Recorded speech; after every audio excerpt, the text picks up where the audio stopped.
Chicos, atención, atención. Recuerden ir tomando apunte, recuerden tomando todas las consideraciones.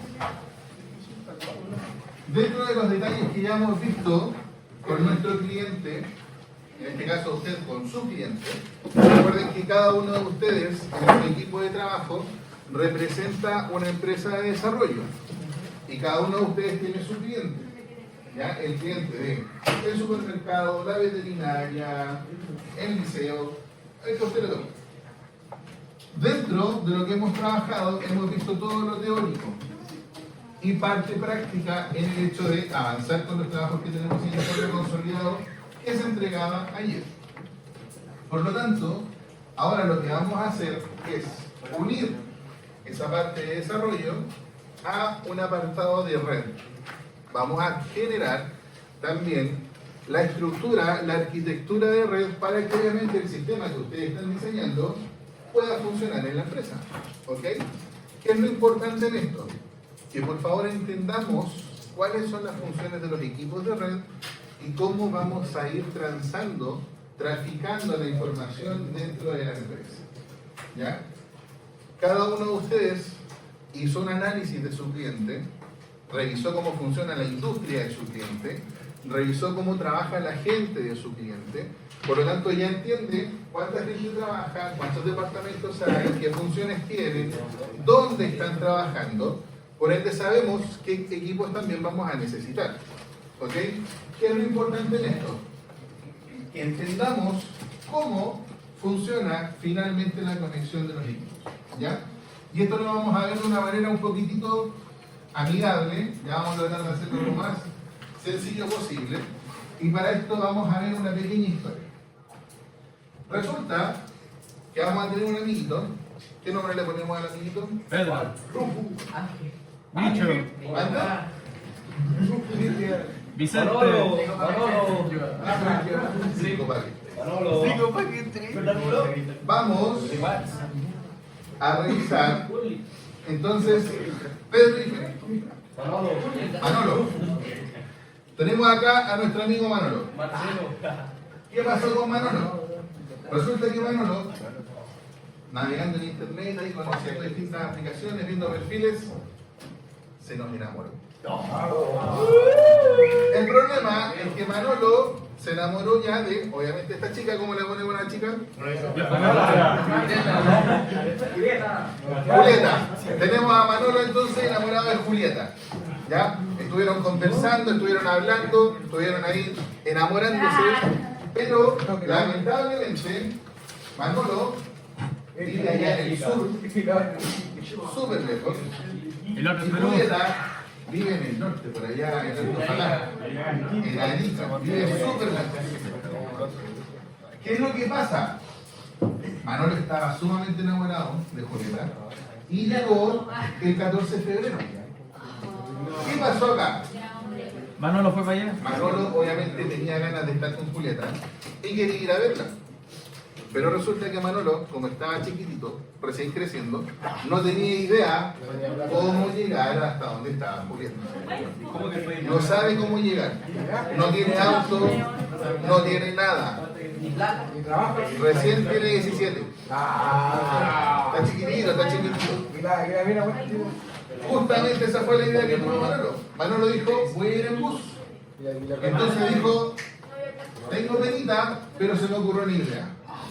Voy a ir al terminal, voy a tomar un bus y voy a llegar hasta donde está Julieta. Entonces, ¿qué hizo Manolo? Armó su bolsito, pidió permiso, obviamente, y se fue caminando por su ciudad, por allá en Puerto Montt. Se fue caminando al terminal. Llegó al terminal, y una vez en el terminal, ¿qué hacemos cuando llegamos al terminal? Compramos el pasaje, ¿cierto?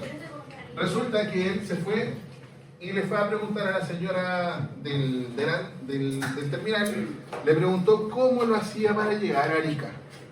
¿Cómo llegó a Arica? No tengo idea, él nunca había salido de su ciudad. Así que pidió las indicaciones para saber cómo llegar a Arica. ¿Ya? ¿Qué hizo Manolo?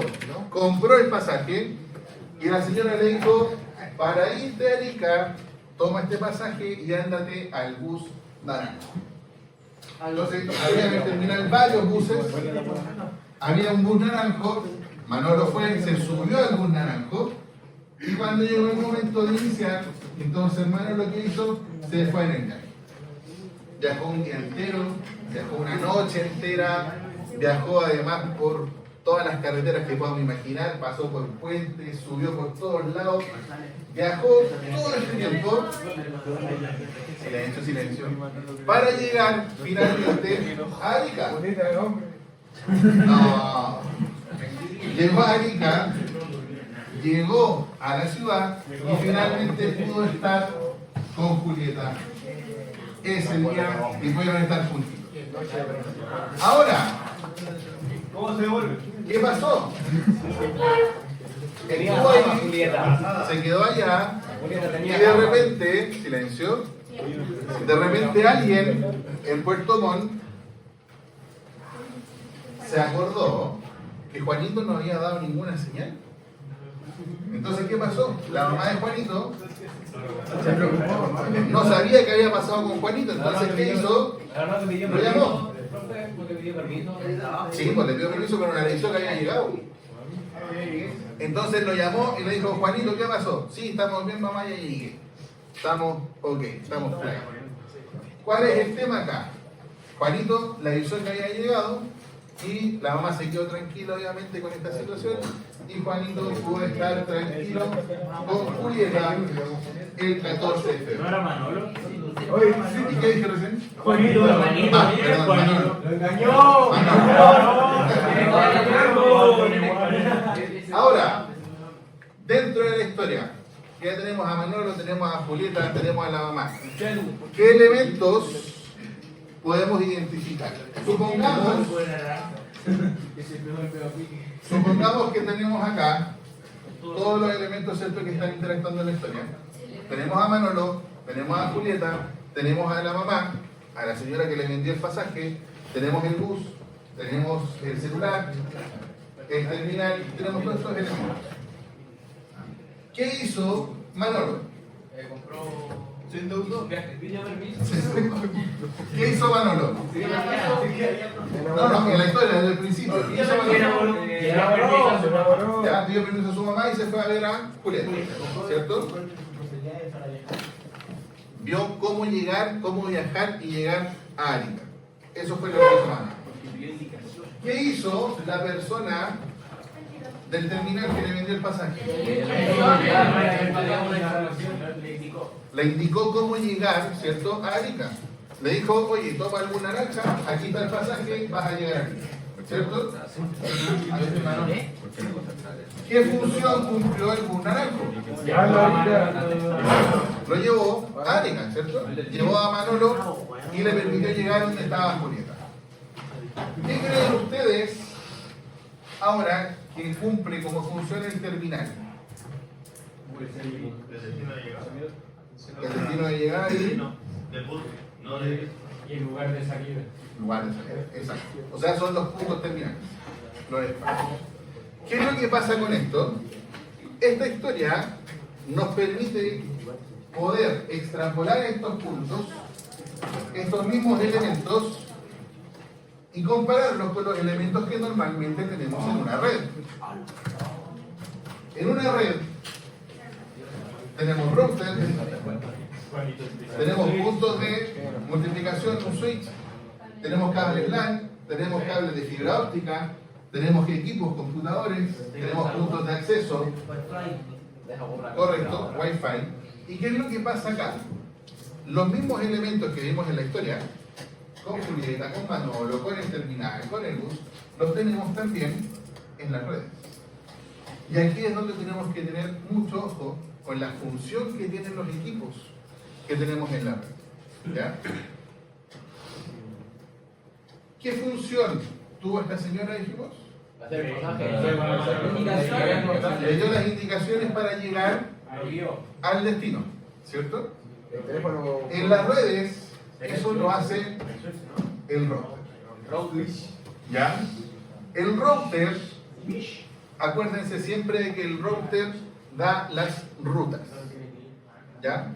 El router da las rutas. Entonces, cuando yo estoy acá, en la red de esta sala, y tengo que llegar a otra red, que no tengo idea dónde está, que es una red distinta, ¿quién me va a decir a mí cómo llego a esa otra red? El router. ¿Ya? ¿Cuál es el router en la configuración de red que nosotros siempre hacemos en el equipo? Cuando ponemos la IP, la máquina de red y todo eso. ¿Cuál es el router en esos numeritos que ponemos? En el DNS, en la puerta de enlace. La puerta de enlace. Y el símil a este caso sería la puerta. Lo que nos permite salir de nuestra red, entrar a nuestra red o llegar a otra red es la puerta de enlace. ¿Ya? Y esa puerta de enlace es la IP del router. Ahora, en la historia, ¿qué más había en el terminal, además de la señora que le vendió? Muchos buses, ¿cierto? ¿Y qué ofrecían estos buses? Llevar a distintas partes, el transporte. Esto va a ser el switch. El switch es un equipo que nos permite llegar con un punto y salir a muchos lugares. ¿Ya? Es como una multiplicación de opciones, una multiplicación de alternativas a dónde llegar. Entonces el router nos entrega la dirección a donde tenemos que ir y el switch nos da los caminos para llegar a esos distintos lugares. ¿Ok? Ahora, dentro de esta historia, ¿qué función habrán tenido los caminos? Nos llevaron hasta donde teníamos que ir, ¿cierto? El switch nos da distintas opciones, nos multiplica los caminos. Las rutas que nosotros tomamos, como dice Diego, son los cables LAN.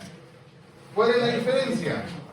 ¿Cuál es la diferencia entre un cable LAN y un cable de fibra óptica? Uno más rápido que otro. La óptica de que provee internet y el cable LAN de internet. Sí, pero técnicamente. La velocidad que transfieren los archivos. La velocidad que transfieren los archivos y el largo.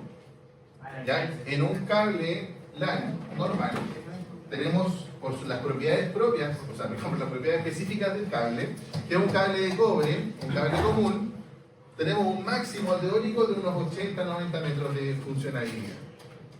80-90 metros, no más que eso. Con fibra óptica tenemos kilómetros. Ya, kilómetros de funcionalidad. Entonces, el cable LAN, ¿Cuánto daba el cable LAN? como 80-90 metros.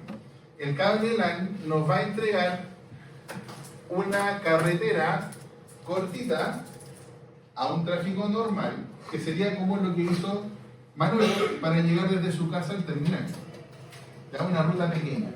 Sin embargo, cuando Manolo ya toma el bus y sale y llega a Arica, está andando por la fibra óptica, porque es mucho más rápido y es mucho más largo. ¿Ok? Ahora, Manolo, Julieta, la mamá de Manolo, van a representar los terminales, los equipos, los computadores, que son los destinos o el origen de alguna conexión, de algún intercambio de paquetes, en lo que nosotros estamos trabajando. ¿Ya? Y finalmente, el puente, el terminal, el destino o el origen de la transmisión. Ese es el computador. El puente es algo que nos ayuda a poder conectar dos puntos que no tienen conexión por tierra, ¿cierto? Cuando nosotros vamos y se nos acaba la tierra y empieza un río, vemos un puente en la carretera. Algo que no está conectado físicamente. ¿Qué equipo de los que están acá podría hacer eso? El access point. Y por descarte ya es el access, ¿cierto? ¿Qué es lo que hace el access point? Access point. En español, punto de acceso. El access point lo que hace es entregarnos una red Wi-Fi a la que nosotros nos vamos a poder conectar. Es una red invisible que no utiliza cables, por lo tanto podemos pasar por donde queramos con la Wi-Fi y conectarnos sin ningún problema. Pero eso tiene límite de alcance, ¿no? Tiene un límite de alcance. Va a depender del equipo, va a depender de las paredes, va a depender de la frecuencia, tiene un límite de alcance. Pero en lo normal estamos cerca de los 10-15 metros, hasta 20-30 metros en equipos comunes. En equipos ya profesionales podemos llegar a kilómetros de cobertura, pero son equipos que cuestan millones de pesos. ¿Ya? Ahora bien, dentro de lo que vemos acá, dijimos tenemos un router, tenemos un switch, tenemos un access point, tenemos terminales, y cada uno de estos tiene una función súper particular. Y únicamente esa función. O sea, cuando hablamos del router, el router lo único que va a hacer es decirnos hacia dónde vamos a ir. No tiene ninguna otra función. El switch, la única función que va a tener es entregarnos distintos caminos, distintas áreas, multiplicar los cables que podemos conectar. Y el punto de acceso, lo único que nos hace es levantar una señal Wi-Fi. Nada más que eso. Tiene un cable por el que yo lo conecto a internet y una antena por la que emite la señal. Entonces, ¿qué será esto? ¿Qué es lo que nosotros siempre vemos en la casa y le llamamos router?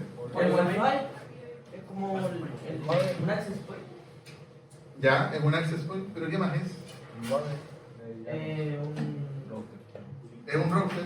¿Qué más Algo que es? entrelaza la Compartidor de información. Sí. Es un switch también. Entonces, ¿qué es lo que hace esto? Esto finalmente es un combo. Es como una mezcla entre un router, entre un switch y un punto de acceso.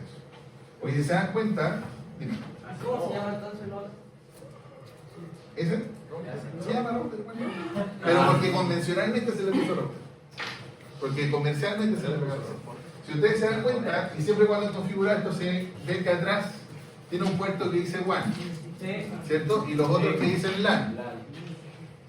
Cuando el equipo nos permite conectar los computadores del LAN al WAN, está funcionando el enrutador porque hace el tráfico de una red a otra. Cuando nosotros nos conectamos a la Wi-Fi que emiten las antenitas, estamos usando el punto de acceso o el access point, que lo que hace es levantar esa red de Wi-Fi. Y cuando conectamos atrás a los puertos que dicen LAN, la conexión, estamos usando ese pequeño switch de 4 bocas que nos permite conectar esos 4 computadores. ¿Ya? Entonces esto en sí es un combo. No es un equipo específico como estos de acá.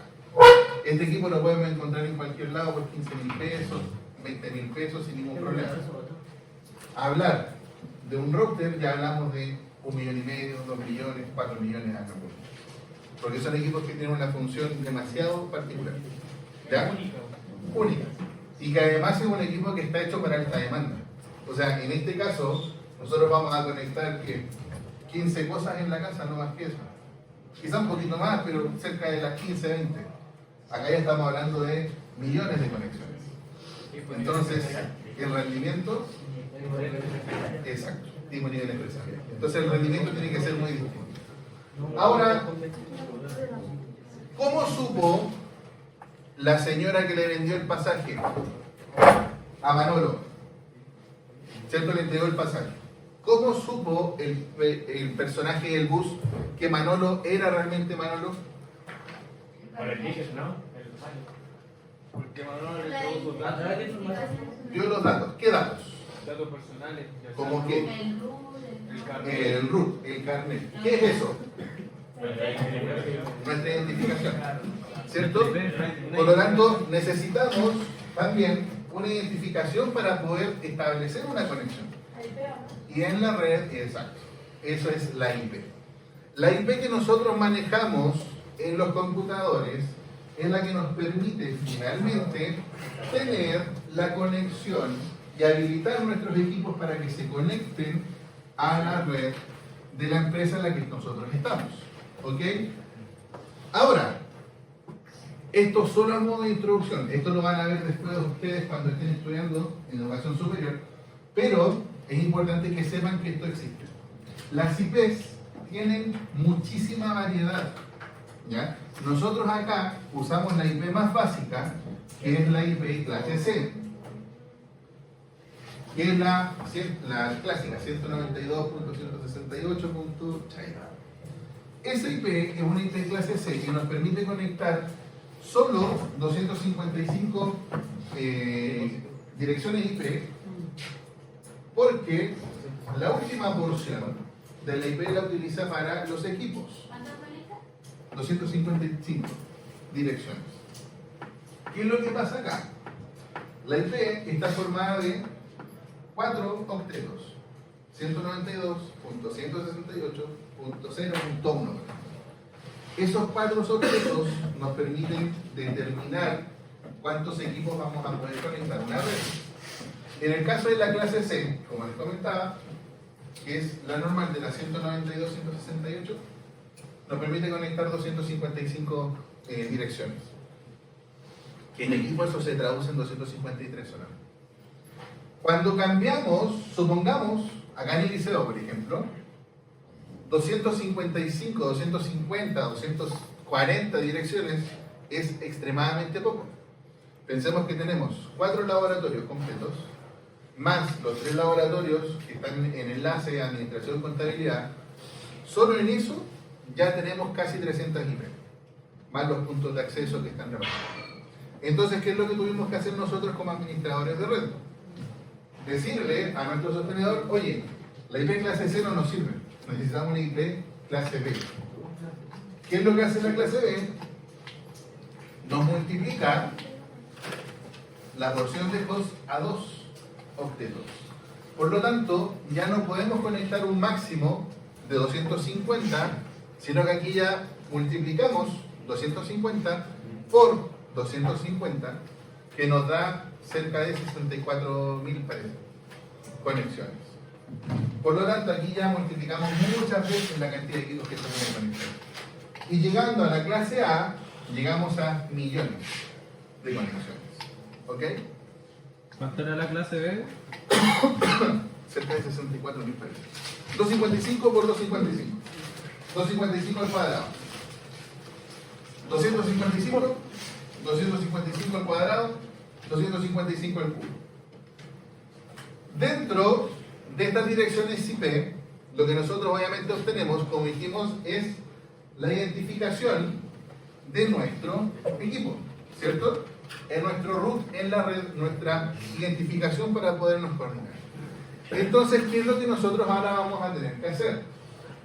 Dentro de su empresa, dentro de su red, ahora ustedes tienen que crear la arquitectura que necesitan para poder hacer funcionar el sistema que ustedes diseñan. Su cliente tiene un edificio, ¿cierto? Tiene un espacio físico, y ese espacio físico es el que usted ahora va a tener que habilitar con la arquitectura de red para que pueda funcionar lo que usted diseñó. ¿Cuántos computadores? ¿Cuántos routers? ¿Cuántos switches? ¿Cuántos puntos de acceso? ¿Cuántos teléfonos? ¿Cuántas impresoras? Todo lo que necesita su cliente ahora tenemos que dimensionar. ¿Qué es lo que nos va a dar la pauta para esto? Usted escribió historias de usuario, ¿cierto? Hicimos los casos de uso. Si usted en su historia de usuario dijo que el guardia que está en el fondo del terreno necesita un computador para ver las cámaras de seguridad, entonces la lógica es que ahora, al armar la arquitectura de red, el guardia que está al fondo del terreno tenga un computador. Si usted dijo que la secretaria necesita 10 impresoras para imprimir todos los informes, tiene que ahora la secretaria tener 10 impresoras. Si usted dijo que la recepcionista necesita un computador para hacer X motivo, ahora necesitamos que ese computador se vea representado. ¿Ya? Yo soy Carcelo en Cisco Packet Tracer. Exactamente. Entonces, pero el Cisco lo vamos a usar únicamente para graficar, no lo vamos a hacer funcionar. ¿Ya?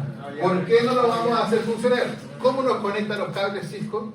Automático. No. Pero ¿cómo nos conecta gráficamente los cables? Directo. Directo. Acá necesitamos pasar por paredes, por espacios, por murallas, por puertas. Entonces vamos a hacerlo como si fueran líneas. ¿Vale? Correcto. ¿Ya? Así que vamos revisando las necesidades de red de su cliente, estableciendo todos los equipos que necesita. Silencio. Y finalmente, obvio, presupuestar la inversión que su cliente va a requerir. En compra, en arquitectura, en implementos, en mano de obra. Todo. ¿Ok? Vamos, trabajando.